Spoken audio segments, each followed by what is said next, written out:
Pues nos acompaña el día de hoy la doctora Laura Gabriela García Landa. Ella es jefa del Departamento de Lingüística Aplicada del Centro de Enseñanza de Lenguas Extranjeras, el CL, en Ciudad Universitaria. Y bueno, pues ella también ha estado desde hace algún tiempo en proyecto en línea de investigación sobre política del lenguaje, y bueno, también ha estado dando el seguimiento de esto que vemos en materia de lenguas indígenas. Por eso nos buscan auxiliar con la pantalla.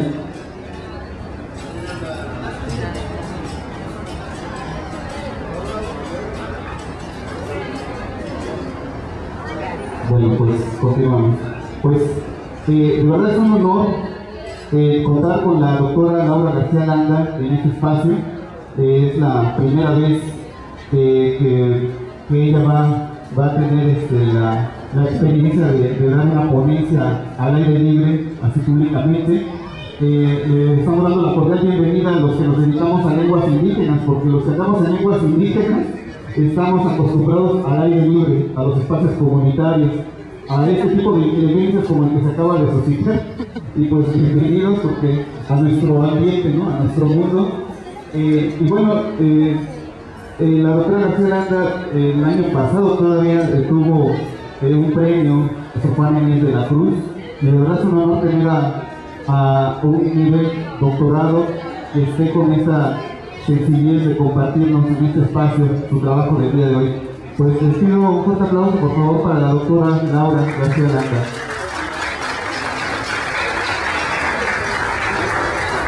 Y bueno, pues también se encuentra con nosotros el día de hoy, de igual forma, viene de parte del Departamento de Lingüística Aplicada del Centro de Enseñanza de Lenguas Extranjeras, del CL, y de igual forma también ha estado en el proyecto de investigación de política del lenguaje, y pues siempre ha estado al pendiente desarrollando trabajo en materia de lenguas indígenas. Me refiero al doctor Roland Herwart, aquí presente, a quien le damos la más cordial bienvenida y a quien también pido un aplauso.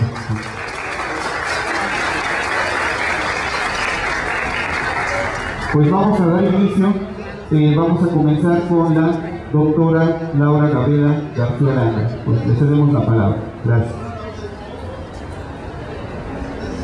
Muy buenas tardes. Primero que nada quisiera agradecer aquí al profesor Yowali, es profesor de náhuatl, también allá en el Centro de Enseñanza de Lenguas Extranjeras, y ha tenido a bien organizar este primer coloquio que ha sido un éxito en toda la extensión de la palabra. Es una iniciativa importante para también la revitalización de las lenguas indígenas y sobre todo para cambiar la ideología de la gente, la presencia de las lenguas indígenas en la comunidad universitaria. Así que felicito a todo este grupo y felicito al profesor Yowali y le agradezco también la invitación. Bien, mi colega Roland Herwart y yo vamos a hablar sobre los retos de la planificación del lenguaje en el siglo XXI. Bueno, ¿cuál es el objetivo? Nosotros vamos a hablar sobre los retos a partir del trabajo que hemos desempeñado con lenguas indígenas en México, donde el principal objetivo es saber identificar cuáles son las presiones o las causas que llevan a el desuso de las lenguas indígenas en contextos públicos, ¿no? Porque bueno, vamos a ver que las lenguas indígenas generalmente se restringen al uso, bueno, en su grado más desplazado, vamos a decir, en el ámbito familiar, ¿no? Y mientras menos presencia tenga una lengua en el ámbito público, bueno, pues empezamos a pensar en su desuso, ¿no? Entonces, tenemos 3 grados de el conocimiento también se construye en lenguas indígenas. Entonces es una parte importante, ¿no?, de desplazamiento en ámbitos, no solamente, vamos, como decía, el ámbito público y el ámbito más familiar, sino también incluso en el campo académico. Finalmente, el punto más extremo es el momento en el que las lenguas se extinguen. Entonces, la idea es también estudiar por qué se extinguen las lenguas, ¿no? Y qué es lo que las lleva a extinguirse. Bien, nosotros vemos la política del lenguaje desde una perspectiva dialógica entre la planificación y la política del lenguaje. La política del lenguaje tiene que ver con las decisiones que se toman con respecto al cambio en el uso de las lenguas. Y ese cambio también se da a partir de ciertas acciones, y ahí es donde viene el rol de la planificación del lenguaje. En qué momento, ¿no? Qué acciones consecutivas, qué pasos son los que nos llevan a mantener una lengua o a no mantenerla.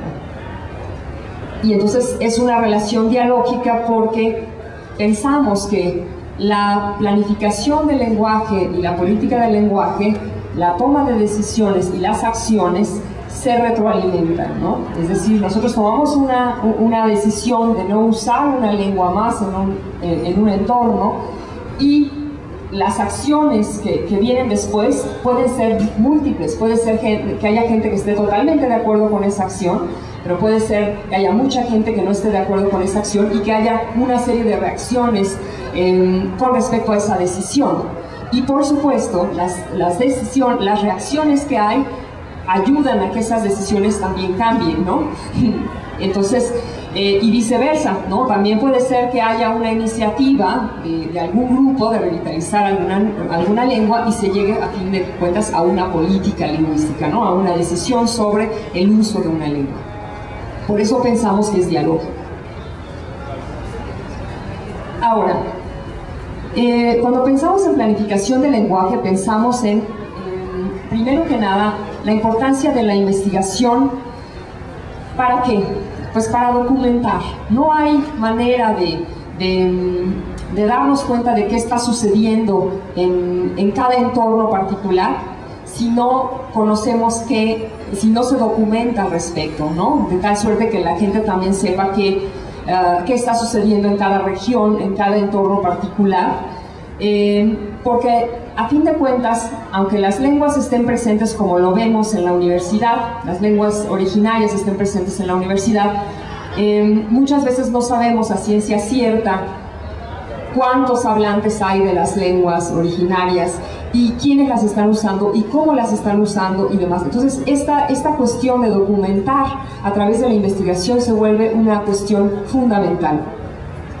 Y nos parece que los abordajes cuantitativos y cualitativos pueden enriquecer nuestro conocimiento sobre el uso de las lenguas y el conocimiento de las lenguas en el ámbito académico, pero también en el ámbito laboral y en todos los ámbitos en general. Por supuesto, elaborar reportes de investigación o documentos de investigación es importante. Nosotros tuvimos allá en el Centro de Enseñanza de Lenguas Extranjeras la presencia de la Feria del Libro, y el ver los libros, tocarlos, sentirlos, etcétera, nos hace pensar que pues hay documentos que se pueden consultar en las lenguas originarias, y eso es importante también mantenerlo presente en la ideología de los académicos, quienes podrían pensar que la literatura última y buena y que donde se construye el conocimiento está escrita solamente en inglés o en español, ¿no? Entonces ahí es una cuestión importante a mantener presente en la mente de la comunidad universitaria nuestras experiencias en enseñanza o en cualquier tipo de presencia de la lengua indígena. Es importante que se documente y que se dé a conocer y que se difunda. Ahora, en este caso de la planificación del lenguaje también, las investigaciones que tengamos y estos documentos nos van a permitir también hacer mejores decisiones, a tomar mejores decisiones con respecto a qué lenguas usar, ¿no? en los ámbitos académicos de una manera más informada, y cómo promover las lenguas en los diferentes espacios universitarios. De tal suerte que si de repente descubrimos que ciertas lenguas están más presentes en ciertos espacios universitarios, pues promoverlas y hacerlas presentes, ¿no? O si faltan, al contrario, ¿no? En algunos espacios universitarios, pues tratar de promoverlas para que se usen de la mejor manera y apoyar a los alumnos que deseen aprenderlas para desarrollar su trabajo académico o su trabajo o su profesión. Pensando en médicos o psicólogos, ¿no? Que podrían dar atención a ciertas comunidades que necesitarían estas lenguas en particular para atender. Bien, pero para ello también es importante desarrollar planes de acción, y estos planes de acción, pues qué mejor si se documentan a través de la investigación que se haga, que es sustentada, ¿no? Fundamentada en un conocimiento sobre el estado de la lengua, el uso de la lengua en estos contextos particulares. Ahora, como les dije al principio, hay una fase de ejecución. En esa fase de ejecución hay que ser muy cautelosos, porque cuando nosotros tomamos decisiones sobre qué lenguas usar y qué lenguas no usar, se hace presente todos los agentes involucrados en la toma de decisiones.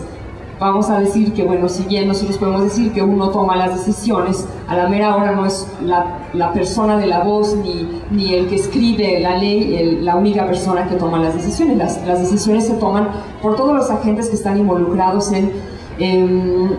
digamos, por ejemplo, en un espacio universitario, pues las autoridades, los alumnos, los profesores, ¿no? los empleados, todos de alguna manera están relacionados con esa toma de decisiones. Igual en una comunidad, o sea, el hecho de que ustedes hayan decidido organizar este evento, por ejemplo, fue una decisión, hay varios agentes involucrados, ¿no? Y en ese sentido, esa toma de decisiones no viene de una sola persona, sino que se toma de manera conjunta. Sin embargo, esa ejecución implica todo un trabajo de organización, todo un trabajo de planeación para que se ejecute de la mejor manera, ¿no? Va a requerir cierta infraestructura, va a requerir cierta, digamos, pensando en programas bilingües, ¿no? Escolares, por ejemplo.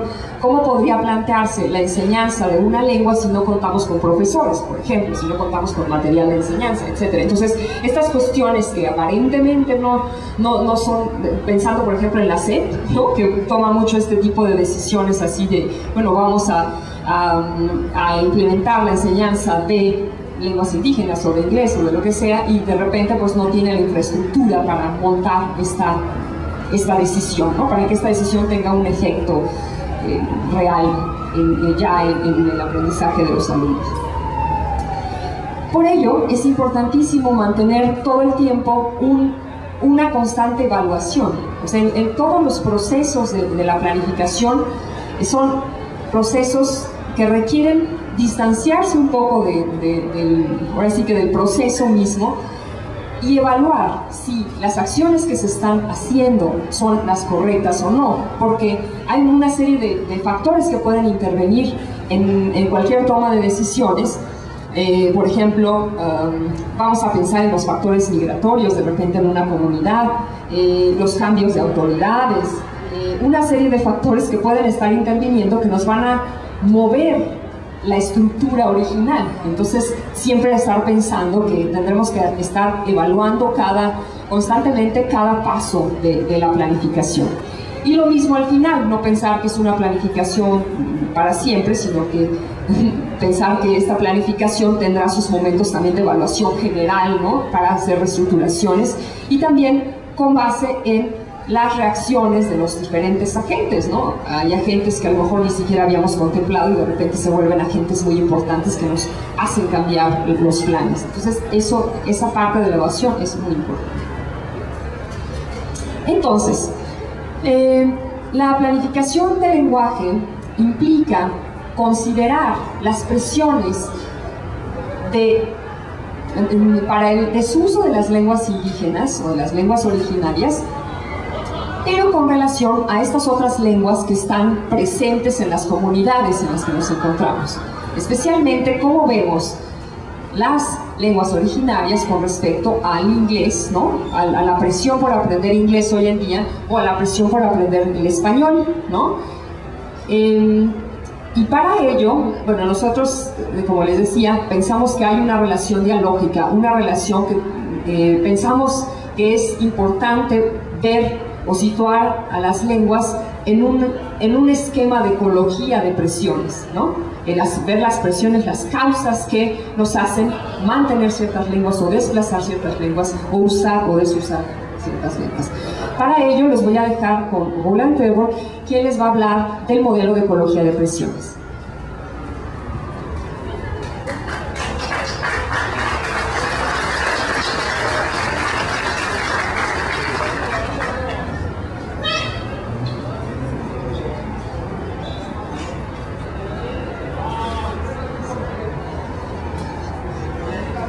Bueno, lo que ya acaba de decir Laura, es que siempre estamos hablando de presiones, ¿no? O sea, que siento la presión de estudiar para el examen, siento una presión de hacer X. Siempre dependemos de ciertas presiones, o sea, usamos esa noción cada rato, aunque nadie precisamente dice a qué se refiere con eso, porque yo puedo presionar a alguien poniéndole una pistola, ¿no? O de otra manera a un niño, o sea, que lo puedo obligar a hacer algo, lo puedo presionar, pero también hay formas mucho más simples que una persona sí se siente presionada, aunque no haya alguien pues con alguna mala intención detrás y tiene que hacer algo. Entonces, y esto nos distingue como seres humanos. Cada quien siente presiones diferentes. Por ejemplo, aquí a mi lado, Yowali siente la presión de mantener su lengua, el náhuatl. Hay otros hablantes del náhuatl a quienes les da lo mismo. Entonces, ese es un poco lo que tenemos que explicar antes de poder llevar a cabo una planificación del lenguaje. Porque serán mucho dentro de lo que es la educación bilingüe, etc. Sean muchos ejemplos de pues algo hecho con buena voluntad, pero totalmente equivocado. Por ejemplo, yo he asistido a clases de primaria, tercer grado, tercer año, en Yucatán. Ahí, por ejemplo, estaban enseñando la gramática del español como si los niños fueran nativos hablantes del español, y eran hablantes maya, obviamente. Y vi que algo no embonaba ahí en ese enseñaba. Obviamente los niños nada más se aprendían de memoria lo que decía la maestra, pero realmente no lo captaban. Igual puedo llegar a decir, bueno, voy a mantener una lengua indígena en un lugar donde la gente está muy a favor, pero ya la mayoría ya no lo habla. Y llevo a un profesor de náhuatl y le habla a los niños en náhuatl y los niños ya no lo entienden. Entonces son muchas cosas que tenemos que saber y tenemos que entender bien las presiones en el lugar para poder hacer una buena planificación del lenguaje, y a eso se refiere. Y por eso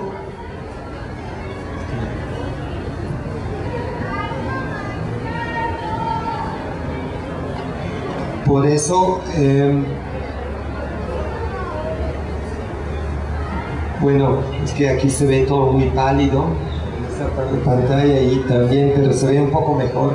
Ahí tenemos la presión en el centro de la atención. La presión es lo que guía nuestra acción. Siempre cuando hay una acción, y hablar, por ejemplo, es una acción, hay una presión detrás. Tal vez se oye muy feo, pero se puede ver la noción de una manera un poco más neutra. Y entonces la cuestión es si tenemos diferentes presiones, si sentimos, por ejemplo, a alguien le gusta hacer X, a alguien le gusta hacer otra cosa, podemos decir tenemos diferentes intereses.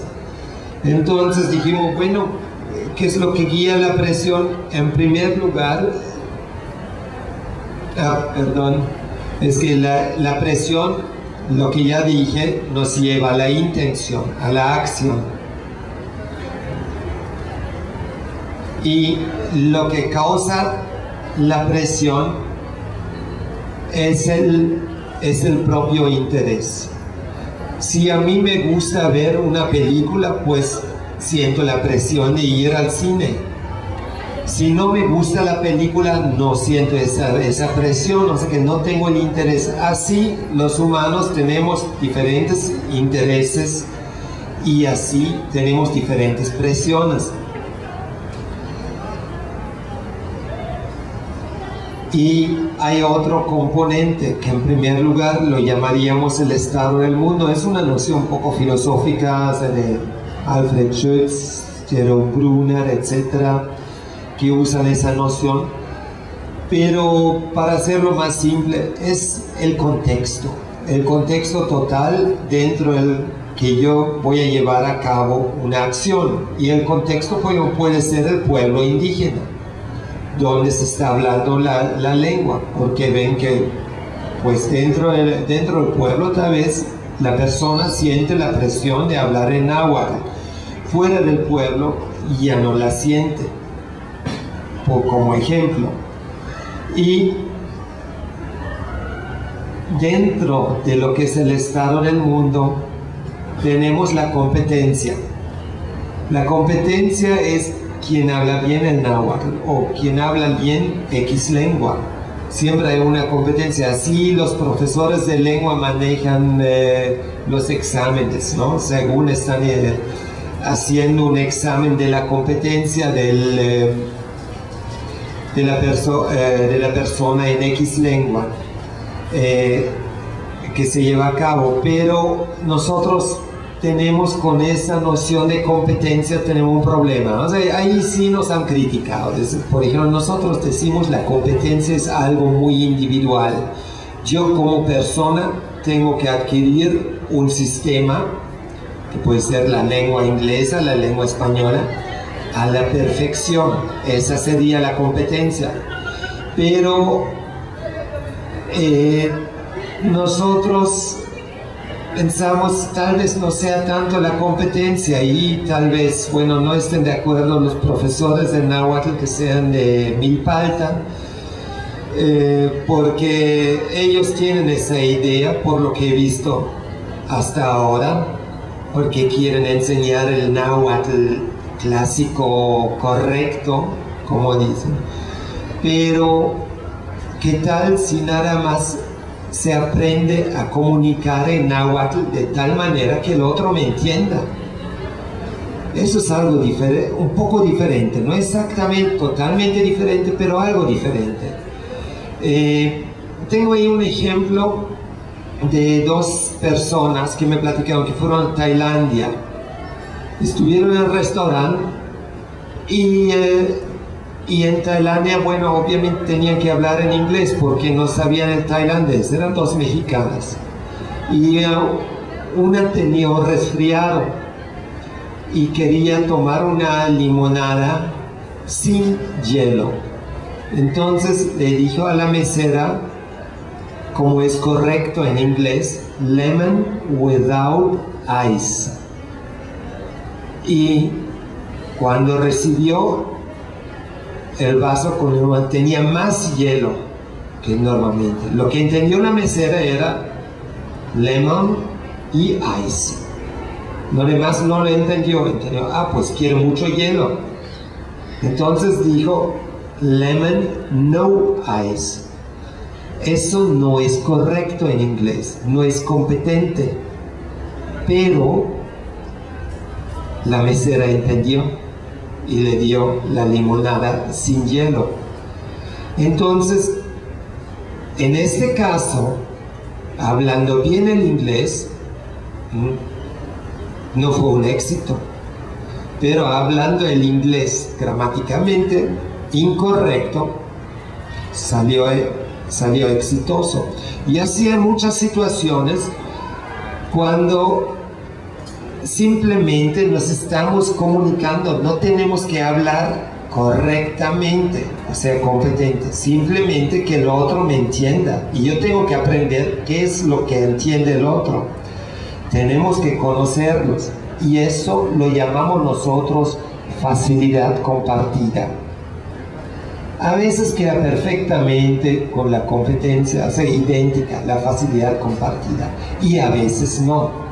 Pero en el centro de nuestra atención es la facilidad compartida. Por ejemplo, así no va a servir de nada si, por ejemplo, en los derechos humanos necesitan hablantes en náhuatl, y para que expliquen a la gente que tiene problemas cuáles son sus derechos, y les explican en un náhuatl de Milpalta, y la persona es de la Huasteca, a lo mejor ni le entiende, porque no hay facilidad compartida. Pero si sabe hablar con esa gente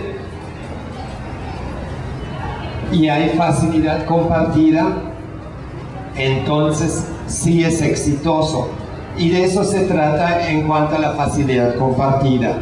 Entonces lo que nosotros decimos, el interés junto con la facilidad compartida crea una presión de hablar en una lengua determinada. Entonces eso es lo que tenemos que lograr. Si queremos mantener una lengua indígena, tenemos que lograr que haya una combinación entre interés y facilidad compartida. Y bueno, para poder clasificar más esas presiones, tratamos de subdividir el asunto un poco. Lo que subdividimos todavía más es el interés.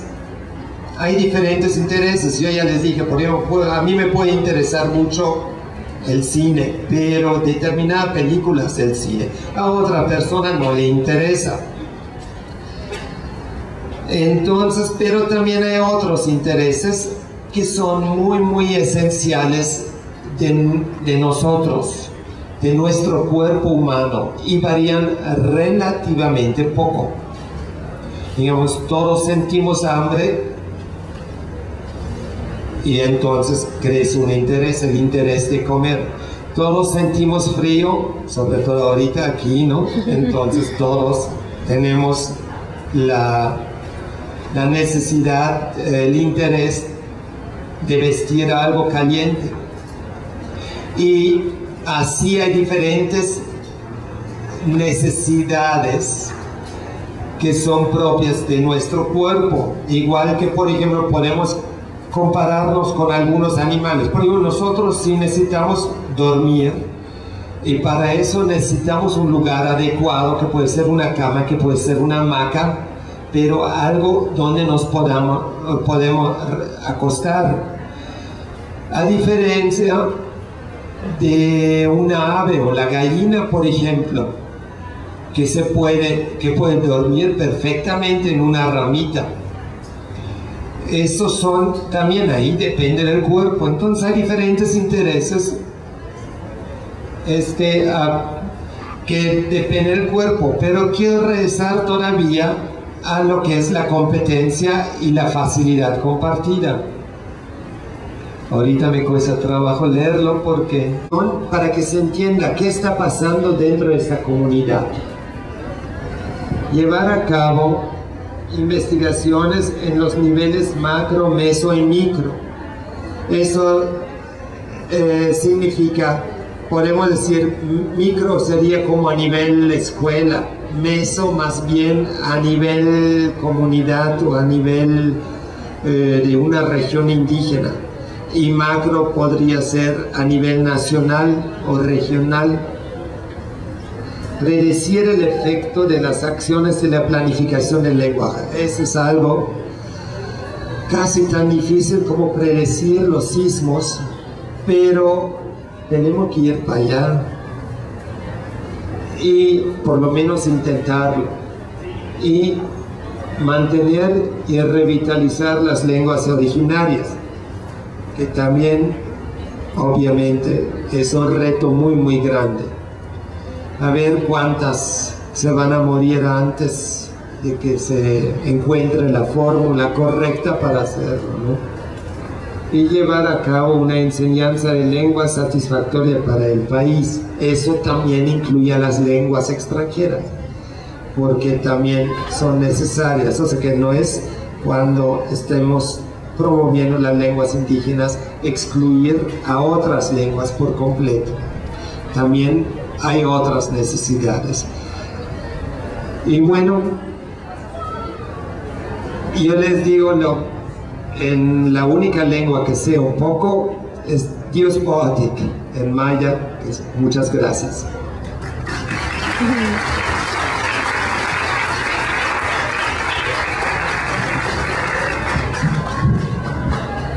Bueno, pues abriríamos un espacio por si hay alguna participación, alguna pregunta, comentario, queja o resentimiento, ya que se andan hablando de versiones. Por ahí, si alguien alzó la mano, ¿no? Ah, ya. Bueno, pues por ahí el maestro José Sánchez Barrera se solicita su presencia por acá. Bueno, a ver, le cedemos la palabra a Paola. Si gustas venir para acá, como son cables.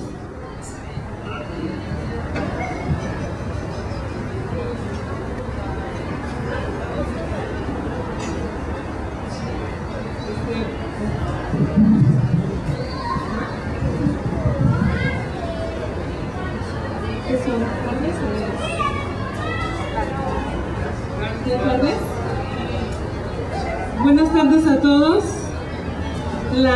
La experiencia que les quiero contar, así grosso modo, es la mía como funcionaria del Instituto Nacional de Lenguas Indígenas.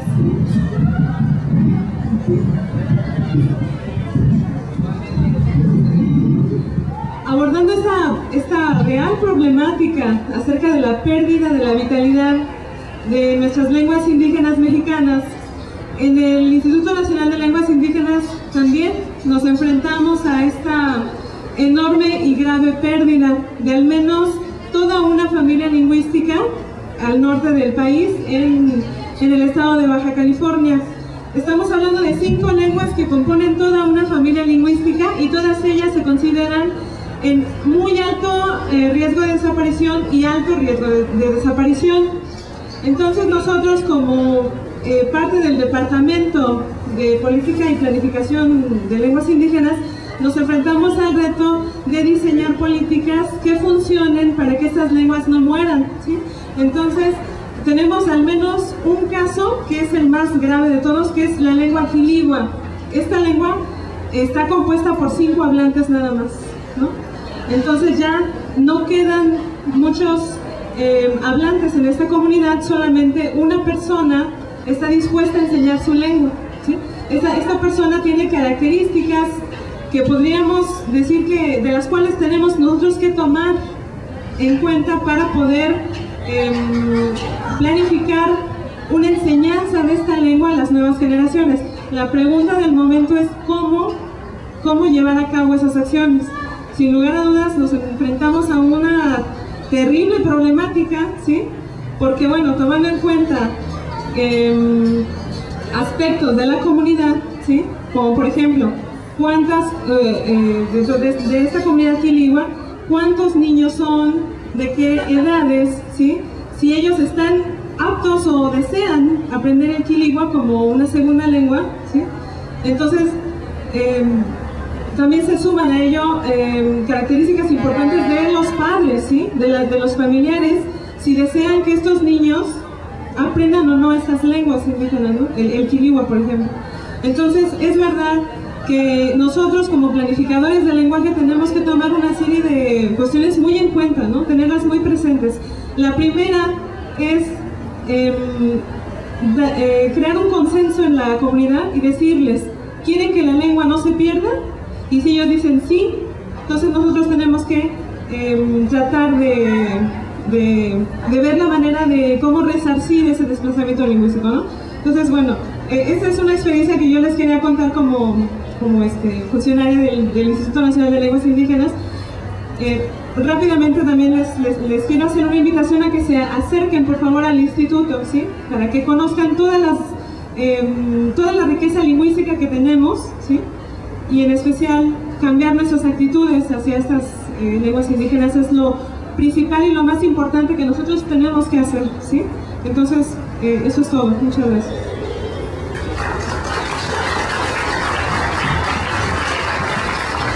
Bueno, pues vamos a pedir en este momento que pase a ocupar un lugar a este presidio a un maestro de aquí de FES Zaragoza que me permito comentarles lleva más de 20 años trabajando la lengua náhuatl, la enseñanza de la lengua náhuatl aquí en FES Zaragoza, y pues bueno, ha sido una persona notable, destacada, que ha desarrollado trabajo en pos de nuestras lenguas y en especial de la lengua náhuatl y del tzotzil también. Y también pues él es una de las personas a quienes hicieron posible la creación de la Academia de Lenguas Mexicanas de aquí de FES Zaragoza. Pues vamos a pedir la presencia del profesor, del maestro José Sánchez Barrera, aquí presente, a que pase al presidio, por favor, y demos un aplauso.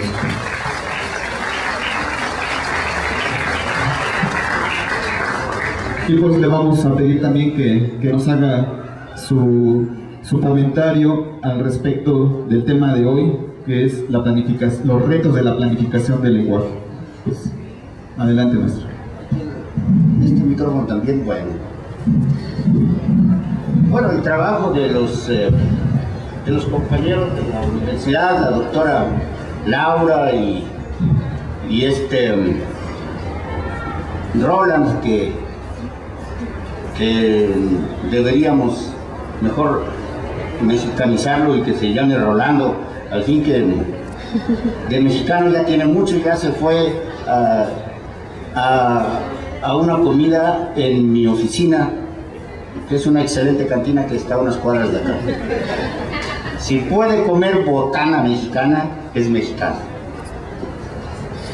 Pero en relación a la planificación de las lenguas y en relación a las circunstancias de las lenguas mexicanas, desde luego, los datos técnicos que son fundamentales, de los que nos presentan los doctores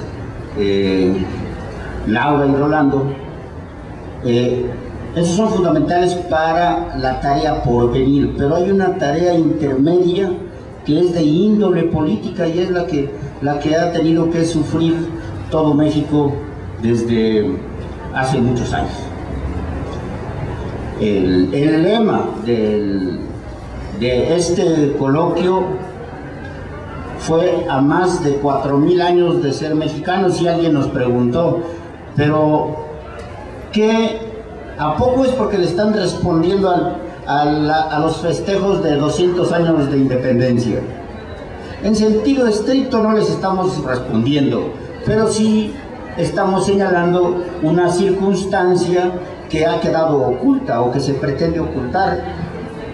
El concepto de México oficial se construye o se defiende desde el momento en que Cuauhtémoc y su ejército son derrotados el 13 de agosto de 1521. A partir de eso comienza el concepto de México oficial, y a partir de eso comienza la persecución de las lenguas mexicanas. Todavía el Instituto Nacional Indigenista tenía como objetivo ayudar a la castellanización de los mexicanos, es decir, quitarles las lenguas mexicanas. Todo el tiempo los funcionarios del INI fueron personas interesadas en la consecución de ese objetivo. Después de 1994, con el levantamiento del ZLN, Hubo gente que se fue colando en el INI, se apoderó del INI y modificó el objetivo, pretendió modificarlo. No lo logró porque luego vino Vicente Fox y desapareció el INI. Ya no había forma de continuar. Bueno, en estas circunstancias, en una situación de persecución de las lenguas mexicanas, es normal que haya lenguas en riesgo de desaparecer y de otras que ya, junto con otras que ya desaparecieron. Eso es normal. Ahora, ¿de qué se trata cuando fundamos unos cursos como estos? Pues se trata de cancelar o cuando menos demorar ese riesgo. Eso es una actitud un tanto romántica, si ustedes quieren, pero trabajar por las lenguas de México es trabajar también por México. La lengua es parte fundamental del pensamiento, pues, de todas las personas. Aquí, cuando comenzamos el curso de lengua náhuatl hace 20 o 25 años, no se crean que fue sencillo. Hubo gente que me reclamó que por qué pretendía yo enseñarle a los estudiantes de la FES Zaragoza a hablar como indio. Me reclamaron, me insultaron. Bueno, el ánimo y el apoyo de los que apoyaron, pues permitió superar las agresiones, pero no es una tarea sencilla. Si aquí en la universidad recibimos agresiones por dar cursos de una lengua mexicana, entonces es claro que la gente en los pueblos a la que insultan o desprecian por hablar su lengua, es normal que quiera un padre evitar que sus hijos sufran desprecio por hablar su lengua. Así que hay una situación nacional difícil. Bueno, pero tareas como estas pueden ayudar y no sabemos si podrían crecer. Pero ahí va, por lo pronto nos entretenemos bien, profundizamos en el estudio de estas lenguas y formamos cursos que de algo sirven. Todavía no sabemos cuándo podremos hablar con toda confianza en ese ámbito social que dice Rolando Terborgh que es el mejor momento de comunicación, la facilidad compartida. Pero bueno, eso es todo por lo pronto. Avancemos con el proceso de clausura de este coloquio a más de 4,000 años de ser mexicanos.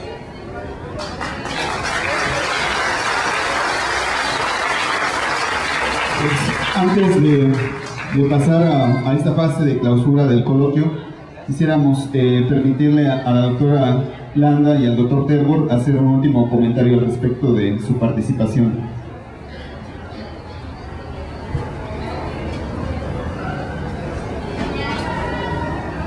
Bien, pues yo solamente quería agregar que después de escuchar a José, me gustaría hacer una serie de reflexiones con respecto a, pues sí, a las cuestiones políticas que forman parte de este estado del mundo. Cuando hablamos del estado del mundo, decía Boland que era como el contexto, pero en realidad no es precisamente un contexto, porque el contexto estamos pensando como en una especie de lugar, como en una especie de espacio, cuando el estado del mundo tiene más que ver con los elementos que forman parte de la toma de decisiones y del momento de ejecutar a través de la planificación del lenguaje bueno, todo lo que concierne a esa toma de decisiones, donde el factor político es uno de esos elementos, ¿no? Y el factor político en muchos sentidos, porque podríamos pensar que el factor político puede estar a favor o en contra de la política, ¿no? Y justo en cierto momento podríamos favorecernos de la política para tomar acciones a favor de ciertas lenguas, pero que generalmente van a crear también conflictos con respecto a otras lenguas, porque siempre va a ser así. De alguna manera, digamos, favorecer ciertas lenguas siempre estará desfavoreciendo otras lenguas. No siempre se puede, digamos, motivar el aprendizaje de todas las lenguas, ni todos los hablantes están interesados en revitalizarlas, etcétera, etcétera, etcétera. Si ustedes se fijan, se trata de un estado del mundo muy complejo, en el que interviene el individuo con sus propias decisiones de mantener o no su lengua, ¿no? Hay hablantes, como decía Holland, que deciden mantenerla, otros deciden no mantenerla, pero también el aspecto político, el aspecto cultural, el aspecto económico. Hay regiones donde la situación económica permite un bilingüismo sano, y otras regiones donde la situación económica no lo permite y presiona justamente hacia el uso del español, ¿no? O hacia el uso del inglés, si se trata de una situación de migración, por ejemplo, hacia los Estados Unidos. Ya no estaríamos pensando en el español, sino en el inglés, ¿no? Entonces, hay una serie de situaciones que hay que reflexionar en esa complejidad, donde el factor político es uno de estos elementos, y donde todos nosotros somos agentes que podemos incidir en la planificación en diferentes niveles. Por supuesto que no en todos los casos podremos incidir en la gran política del lenguaje, pero sí podremos incidir en la micropolítica del lenguaje, ¿no? En estas decisiones micro del día a día, desde casa, ¿no? Desde el salón de clase, desde esta comunidad específica. Y esa parte de la agentividad y de estas comunidades representadas aquí en esta audiencia, pues son agentes importantes para tomar acciones y hacer política del lenguaje, micropolítica del lenguaje, mesopolítica del lenguaje y macropolítica del lenguaje, dependiendo en qué situación se encuentren, ¿no? En qué rol de agente se encuentren. Así que bueno, es finalmente una invitación a actuar, ¿no? A tomar decisiones y sobre todo a llevar a cabo acciones a favor, para crear un cambio lingüístico a favor del uso de las lenguas indígenas y de la presencia de las lenguas originarias en los distintos escenarios académicos y laborales. Gracias.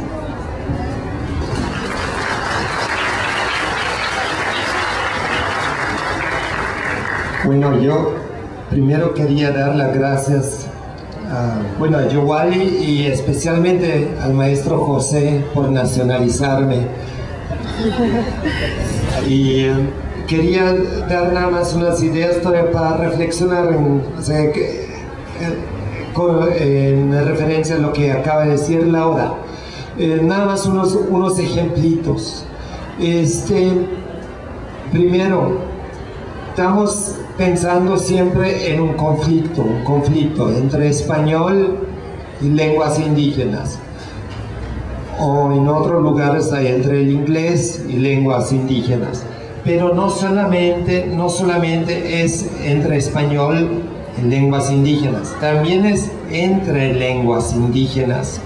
Tenemos que estar muy conscientes de eso. Por ejemplo, el náhuatl en un momento también ha sido una lengua imperial y se ha impuesto en otros lugares, y también todavía parte de ese conflicto se hay tal vez entre el zapoteco, mixteco, mije, etc. en Oaxaca y en otros lugares, en Chiapas por ejemplo. Y lo otro es que pues suena todo muy bonito cuando lo estamos diciendo aquí, por ejemplo, cuando pues nosotros estamos todos a favor del mantenimiento de la lengua indígena, y me pasó algo sí de veras que me sorprendió mucho en junio, que fui a San Cristóbal de las Casas, donde me invitaron a dar un taller en el CELALI, el Centro Estatal de Lenguas, Artes y Literatura Indígena, y pues los que participaron en el taller fueron casi todos hablantes de alguna lengua indígena, principalmente el tzotzil, como el maestro José también, que es hablante del tzotzil, y se me ocurrió para ver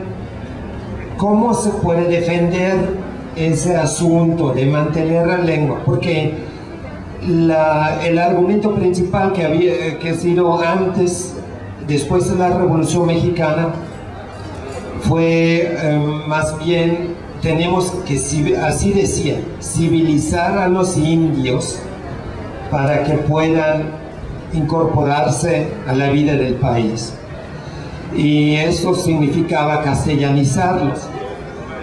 Bueno, entonces ahí esos muchachos, algunos ya no tan muchachos, pues todos a favor de las lenguas indígenas, bueno, ahorita busquen argumentos en contra de ese argumento, argumentos a favor del mantenimiento de la lengua indígena, defiendan la lengua indígena, y que haya algunos que busquen precisamente argumentos así, en el sentido como lo hicieron los educadores en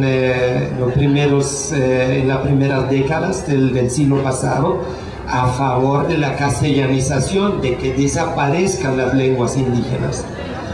Y hicimos 2 grupos de 3 personas, y tenían un día tiempo para prepararse. Ellos dijeron ya, los que atacan las lenguas indígenas, aunque eran hablantes de lenguas indígenas, eran los malos, y los otros eran los buenos. Entonces teníamos un grupo de los malos y un grupo de los buenos, que tenían que armar un debate ahí. Y en un ratito los malos le ganaron a los buenos con los argumentos. Los buenos se quedaron sin argumentos, y los malos también, o sea que hablando incluso en contra de lo que ellos opinaban, pues encontraron los mejores argumentos. Creo que esto debe, llevar a una reflexión para buscar realmente mejores argumentos que los actuales para defender a esas lenguas.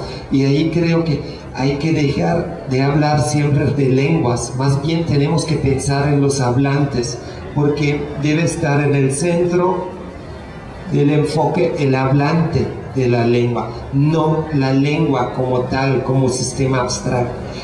Y eso nos puede llevar a lo que son los derechos humanos, y ahí creo que los argumentos podrían ser un poco mejores a que pasó en este debate fictivo de alguna manera, pero sí también muy significativo, o sea que a mí me llamó mucho la atención que sí ganaron los malos, pues, ¿no? Bueno, pues fuerte el aplauso para nuestros compañeros, maestros, doctores Roland Taylor y Laura García Landa, Tlazohcamati Mija, por su participación. Y pues vamos a dar pie a la clausura y resumen como estaba nuestro programa. Bueno, nos vamos a cansar, nada más quiero hacer mención que supla un poco al resumen tan largo que sería, porque son actividades desde el 20 de agosto hasta hoy, una infinidad y diversidad de actividades de varias disciplinas, etcétera. Pues es muy largo, muy rico todo lo que se estuvo generando. Basta mencionar que tuvimos 12 conferencias, con diferentes temáticas que iban desde cuestiones de política de lenguaje en materia de lenguas indígenas hasta conferencia sobre gastronomía de los pueblos originarios, etc. Estuvimos con 12 conferencias. También manejamos y se hicieron presentes 3 mesas de trabajo con docentes formados para impartir lengua indígena, alguna otra mesa que se hizo en la Facultad de Ciencias que se tituló Las lenguas indígenas y la ciencia, y otra mesa de trabajo que se hizo con estudiantes de lengua náhuatl en el CELE. Bueno, pues tuvimos diversas actividades con diferentes disciplinas, como son el teatro, como es la danza, con grupos de universitarios que están desarrollando trabajo de danzas de tradición azteca chichimeca. Y bueno, también hubo obviamente interpretaciones tan significativas como el himno nacional en algunas lenguas. Por ahí también aquí en FE Zaragoza se hizo la exposición de los diplomados. Tuvimos 3 recitales poéticos en varias lenguas, y bueno, tuvimos 3 conciertos desde con el grupo Tribu, que muy conocido porque han sostenido durante años conciertos en el Museo del Templo Mayor, como por ahí una participación en zapoteco por parte de nuestro maestro de zapoteco de aquí de la Academia de Lenguas Mexicanas. Y hoy cerramos ese tercer concierto con grupos de música huasteca. Por ahí andan, ya los vieron por ahí, ¿verdad? Y bueno, también parte de todas esas actividades en este primer coloquio Identidad, Lenguas y Cultura Indígena en México, a más de 4000 años de ser mexicanos, también tuvimos actividades de cine y documental indígena y algunos cortometrajes. Y también llevamos a cabo, dentro de este marco, de este primer coloquio, la primera muestra gastronómica, que fue enriquecida con la participación de los diplomados en diferentes lenguas de aquí de FE Zaragoza, y que por cierto les adelanto, por ahí hay el interés de alguna editorial de publicar de manera bilingüe los platillos que ese día llevaron. Entonces después ya hablaremos con respecto a ello. Y bueno, algo también muy significativo que se hizo dentro de este coloquio fue que llevamos a cabo la primera feria del libro en lenguas indígenas mexicanas en la explanada del Centro de Enseñanza de Lenguas Extranjeras, el CELE, con una participación de 13 editoriales que han estado trabajando publicaciones en diferentes lenguas indígenas mexicanas. Pues eso sería brevemente un resumen, y pues le cedo la palabra al maestro José Sánchez Barrera para que haga la clausura oficial del coloquio.